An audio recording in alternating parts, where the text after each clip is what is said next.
याद की शक्ति से विकारों पर संपूर्ण जीत पाने की, याद से जन्म जन्मांतर के विकर्मों का बोझ उतारने की, याद में रहकर अपने शांत स्वधर्म में रहकर शांति की अनुभूति करने की और कराने की, अजपा जाप याद चलती रहे इसका अभ्यास नेचुरल बनाने की, बिलवड गॉडफादर की हम आत्माओं के लिए आज की मुरली से शिक्षाएं।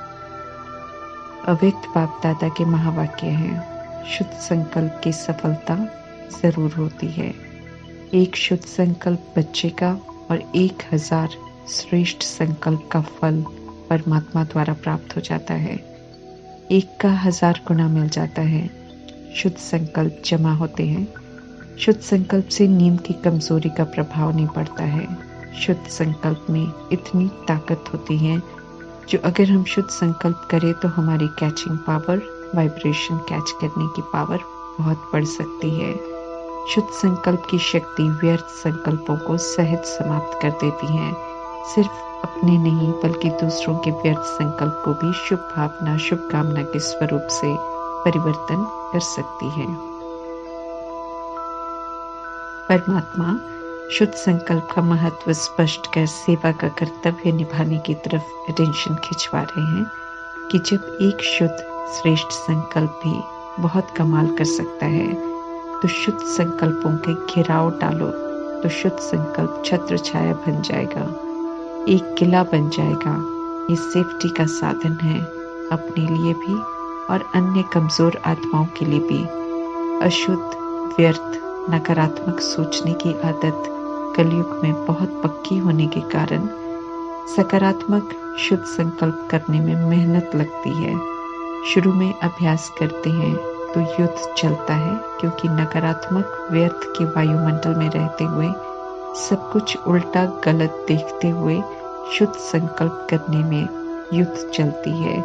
क्योंकि रावण ने सिखाया जैसे के साथ तैसा, और परमात्मा सिखाते हैं अपकारी पर भी उपकार करो, सभी को रिगार्ड दो, सभी को ब्लेसिंग्स दो, भले कोई कुछ भी करे। परमात्मा हिम्मत दिलाते हैं कि शुरू में युद्ध चलती है, व्यर्थ के संकल्प शुद्ध संकल्प को कट करते हैं, लेकिन हिम्मत नहीं हारो बल्कि दृढ़ता से शुद्ध संकल्प करते रहो तो विजय का तिलक सदा है ही। क्योंकि शुद्ध संकल्प करने की विधि बताने वाले पवित्रता के सागर परमात्मा तो सदा साथ है। परमात्मा कहते हैं कि सदा शुद्ध संकल्प को ही इमर्ज करो तो व्यर्थ की हार हो जाएगी, व्यर्थ फिर मर्ज हो जाएगा। हमने व्यर्थ को ज्यादा यूज किया तो व्यर्थ हावी हो गया। अब शुद्ध संकल्प ज्यादा यूज करेंगे तो शुद्ध संकल्प नेचुरल हो जाएंगे। परमात्मा वरदान देते हैं कि दृढ़ संकल्पधारी बन सिर्फ शुद्ध संकल्प करो। संगम युग का लक्ष्य है फरिश्ता बनना। जो फरिश्ता बनते हैं वे ही देवता बनते हैं। परमात्मा के साथ पाठ बजाने के लिए उनकी श्रीमत पर चलना है और फरिश्ता स्थिति बनानी है। फरिश्ता अर्थात जिसका देह से कोई रिश्ता नहीं होता।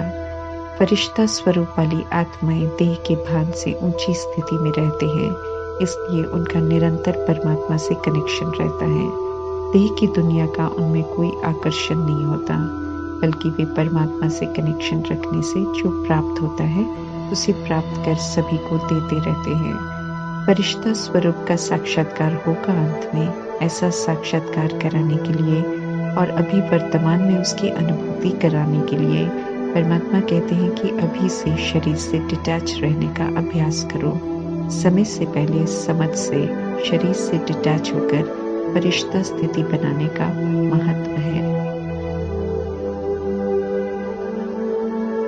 ड्रामा पूरा होता है, वापस घर जाना है, ये परमात्मा हम आत्माओं को याद दिलाते हैं। फिर हमें भी खुद को समझाना है ताकि बुद्धि में ये सत्य बैठे और फिर हम तीव्र पुरुषार्थी बन ईश्वरीय डायरेक्शन पर चलकर स्व परिवर्तन करें, जिसके लिए परमात्मा पिता आए हैं और दिल व जान से सेवा कर रहे हैं। उनकी सेवा हमारे प्रति खाली न जाए, क्योंकि जो मेहनत कराते हैं उन्हें उसका रिटर्न देना पड़ता है।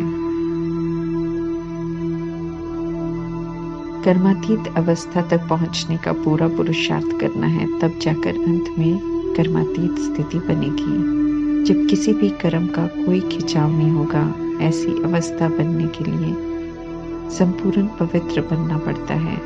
और जब संपूर्ण पावन बन जाते हैं तो शरीर भी पावन तत्वों का चाहिए। आत्माएं पवित्र बनती हैं तो तत्व भी पतित आत्माएं पतित बनती हैं तो तत्व भी पतित बनते हैं। इसलिए स्वयं पवित्र बनते बनते हमें तत्वों को भी पवित्र बनाना है। और जब तत्व पावन बन जाते हैं तब कर्मातीत स्थिति बनती है। आत्मा संपूर्ण पावन बन जाती है तो पुरानी दुनिया में नहीं रह सकती है। जैसे प्रजापिता ब्रह्मा मातेश्वरी ने कर्मातीत अवस्था बना ली तो पुराना शरीर छोड़ दिया। हम आत्माएं जब तक पावन नहीं बने हैं तब तक हाफ कास्ट है। अंत में एक परमात्मा के साथ जब बुद्धि का योग एक्यूरेट लग जाएगा, बाकी सब तरफ से डिटैच हो जाएगा, सारे पास्ट के पाप कर्म विनाश हो जाएंगे, तब कर्मातीत अवस्था हो जाएगी। तब तक हमें अटेंशन वाला पुरुषार्थ करते रहना है। दूर के मुसाफिर परमात्मा को भले जानते नहीं हैं, लेकिन याद तो जरूर करते हैं। जब सारे रास्ते बंद हो जाते हैं तो एक परमात्मा ही याद आते हैं। हम आत्माएं भी मुसाफिर हैं, कहते हैं लेकिन समझते नहीं हैं, क्योंकि बहुत जन्म लेकर 5 तत्वों की इस दुनिया को और इस शरीर को ही अपना समझने लग गए हैं। परमात्मा आकर समझाते हैं कि कैसे हम सब इस ड्रामा में आते हैं पार्ट बजाने के लिए, कैसे बहुत जन्म पार्ट बजाते रहे हैं और अब कैसे वापस घर जाना है, अपने घर परम धाम जाना है। परमात्मा 5000 वर्ष में एक ही बार आते हैं, इसलिए उनका री इनकारनेशन कहलाता है। जैसे स्थूल नाटक में भी पार्ट बजाते हैं, पार्ट पूरा होता है तो घर वापस जाते हैं, ऐसे ही इस ड्रामा में भी जब 5000 वर्ष का ड्रामा पूरा होता है तो आत्माएं वापस घर जाती हैं। ड्रामा पुनः सतयुग से शुरू होता है तो पुराने कलयुग की सफाई होती है। ड्रामा को क्लोज करने समय परमात्मा को आना पड़ता है, क्योंकि वापस घर जाने का रास्ता किसी को मालूम नहीं है और सब इतने पतित बन जाते हैं कि सिवाय परमात्मा के कोई उन्हें सुधार नहीं सकता। हम आत्माओं को समय लगता है पुराने से नया बनने में, इसलिए संगम युग 100 वर्षों का है। कोई शरीर छोड़ता है तो भक्ति मार्ग में कहते हैं वैकुंठवासी हुआ या निर्वाण गया। अर्थ कुछ नहीं समझते हैं। परमात्मा समझाते हैं कि वैकुंठ धरा पर होता है, उसे स्वर्ग कहते हैं। संगम युग में परमात्मा के डायरेक्शन पर चलकर ईश्वरीय पढ़ाई पढ़कर क्वालिफाई करना होता है। ऐसे ही कोई जा नहीं सकता है। निर्वाण धाम, शांति धाम मूल वतन को कहते हैं, जहाँ से हम सब आए हैं। वहां जाने के लिए देह के भाट को छोड़कर फिर से सतोगुणी आत्म अभिमानी बनना पड़ता है। ऐसा बनना परमात्मा ही सिखाते हैं, इसलिए उन्हें सृष्टि रूपी ड्रामा में आना पड़ता है। राम निराकार परमात्मा है और सीता सर्वात्माएं हैं। परमात्मा सिर्फ एक सीता के लिए नहीं, बल्कि विश्व की सर्व आत्माएं सीताएं हैं और सभी रावण रूपी विकारों की जेल में हैं। इसलिए परमात्मा तो सभी सीताओं को छुड़ाने आए हैं। जब सीताएं छूट जाती हैं विकारों से, तो जो स्वर्ग के लिए क्वालिफाई करती हैं वो सतयुग में चली जाती हैं, और जो ईश्वरीय पढ़ाई नहीं पढ़ते वे सजाओं द्वारा पवित्र बन परम धाम में रहते हैं, द्वापर युग तक या फिर कलयुग तक। ऐसे में ज्ञान की कोई जरूरत नहीं रहती है और विनाश के साथ ज्ञान प्रायलोप हो जाता है। अर्थात ज्ञान तो नहीं रहता, लेकिन ज्ञान की प्रालब्ध रहती है। आधा कल्प चैतन्य देवी देवताओं के रूप में और आधा कल्प उनके जड़ चित्रों के यादगार के रूप में। इसलिए ये नहीं कह सकते हैं हम कि ज्ञान परंपरा से चल रहा है। परमात्मा स्वयं आते हैं तो ज्ञान देते हैं, और जब ज्ञान संपन्न हो जाता है या जिसके बाद प्रालब्ध की नहीं बन सकती हैं, तो परिस्थितियां ही ऐसी हो जाएंगी कि कोई पढ़ नहीं पाएगा। परमात्मा आते ही अंतिम वर्षों में है, इसलिए ना कोई ज्ञान सुनने वाला और न सुनाने वाला रह जाएगा जब ज्ञान संपन्न हो जाएगा। देवी देवता पवित्रता का धर्म स्थापन करने वाले को भगवान कहते हैं। बाकी जो धर्म स्थापन करते हैं द्वापर युग से, उन्हें हम भगवान नहीं कह सकते हैं। कलयुग में सब तमो प्रधान कब्र दाखिल कहलाते हैं, क्योंकि समझ खत्म हो जाती है और सब एक दूसरे को देखकर उल्टे कर्म करते रहते हैं। परमात्मा आकर अज्ञानता की नींद से जगाते हैं। जो जग जाते हैं उन्हें अनुभव होता है कि हम सब कितने नीचे गिर गए थे या फिर बिल्कुल ही बेसमझ बन गए थे। अति है बुराइयों की, इसलिए तेज गति से आबादी बढ़ गई है। इसलिए जो दिखाई दे रहा है वो खत्म हो जाएगा। करोड़ों शरीर सरसों मुआफिक पिस जाते हैं विनाश में। शरीरों को चलाने वाली आत्माओं का फिर तीसरा नेत्र पूरा खुल जाता है और उसे स्पष्ट होता है कि वो क्या कर रहे थे। जन्म जन्मांतर के किए हुए पाप उनके आगे स्पष्ट हो जाएंगे। परमात्मा से अमर कथा सुनकर जज करना है कि शास्त्र और सन्यासी जो कहते हैं वो सही है या जो परमात्मा कह रहे हैं वो सही है। अमर कथा सुनकर उसे अमल में लाने वाले आत्म अभिमानीपन अमरपुरी के मालिक बनते हैं, निर्भय बनते हैं, काल पर जीत पहनते हैं। काल पर जीत पहनने वाले अर्थात जो याद के बल से अपने पास्ट के किए हुए सारे पाप भस्म करते हैं, आत्म अभिमानी बनते हैं। निर्भयता से परमात्मा की याद में स्व इच्छा से शरीर छोड़ते हैं। वे अमरलोक में जाते हैं, जहाँ आत्माएं 150 वर्ष तक शरीर में पाठ बजाकर दूसरा लेती हैं। वहाँ आत्माओं को मालूम होता है कि कहाँ जन्म लेना है। वहाँ मृत्यु नहीं बल्कि शरीर बदलना कहते हैं। कलयुग में डरते हैं क्योंकि पापों का बोझा सिर पर बहुत है, देह अभिमान बहुत है, देह से मोह बहुत है। आत्मा है, अमर है, इस सत्य को सब भूले हुए हैं, इसलिए बहुत डरते हैं। सारी दुनिया की आत्माएं परमात्मा के बच्चे हैं, परंतु जो संगम युग में परमात्मा को पहचान लेते हैं, उनकी श्रीमत पर चलते हैं, वे उनके बिलवेड बच्चे हैं।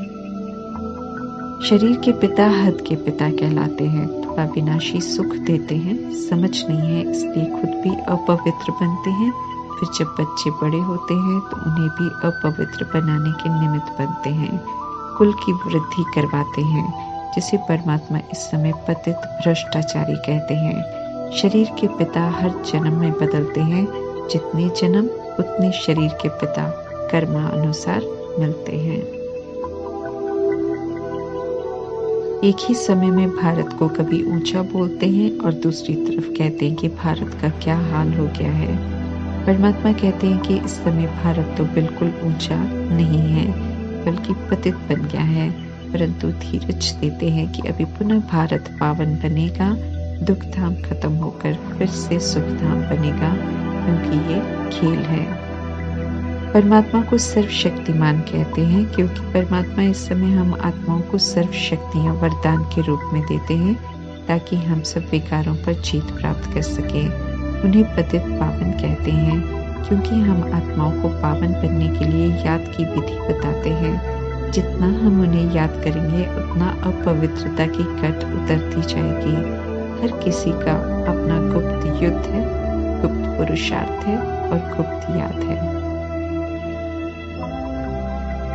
शांति धाम की स्थिति और सुख धाम की अनुभूति अभी संगम युग पर कर सकते हैं, क्योंकि अभी हम सब शरीर में हैं और दुख का, अशांति का अनुभव क्या होता है वो किया हुआ है। इसलिए जब श्रीमत पर चलते हैं, अशरीरी होने की ड्रिल करेंगे तो अनुभव कर सकते हैं कि सुख, शांति, आनंद, शक्ति, समझ कैसी होती है। शक्ति धाम में शरीर होगा नहीं, शांति धाम में शरीर होगा नहीं और सुख धाम में तो पवित्र शरीर होगा। इसलिए सुख की दुनिया होगी तो वो नेचुरल लगेगा, दुख का एहसास होगा ही नहीं, उससे तो सतयुगी देवता अनजान होते हैं। इसलिए जो भी अनुभूति करनी है वो अभी हम संगम युग में परमात्मा के साथ कर सकते हैं।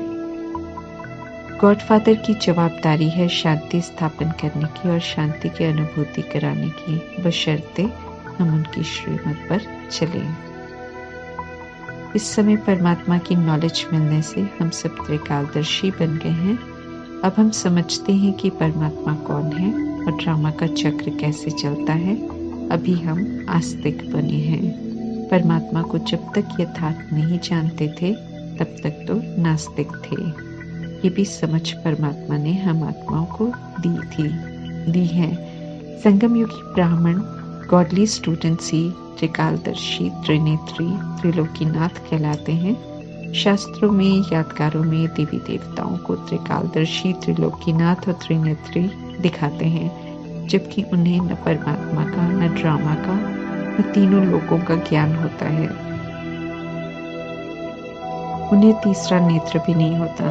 उनकी आत्माएं संगम युग में त्रिनेत्री, त्रिलोकीनाथ, त्रिकालदर्शी बनकर परमात्मा से सतयुग का, देवी देवता का मर्तबा लेती हैं। जब देवी देवता के शरीर रूपी चोले में होते हैं तो ज्ञान को भूल जाते हैं।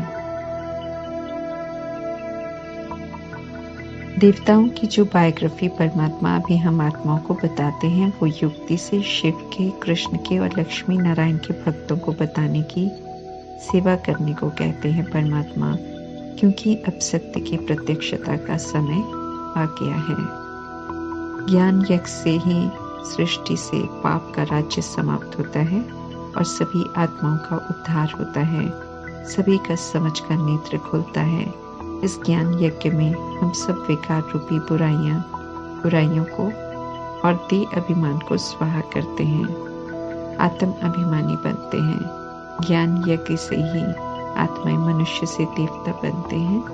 फिर देवताओं के लिए संपूर्ण पावन सृष्टि, स्वर्ग की दुनिया शुरू होती है और पुरानी कलयुग की दुनिया समाप्त हो जाती है। परमात्मा कहते हैं, पुरानी दुनिया से अटैचमेंट को छोड़ अब नई दुनिया को देखो और नई दुनिया की विशेषताओं को धारण कर नया बनो। परमात्मा समझाते हैं कि ये जो समय मिल रहा है ये स्व को लायक बनाने के लिए ही मिल रहा है, इसलिए इसका पूरा सदुपयोग कर लायक बनो। ओम शांति।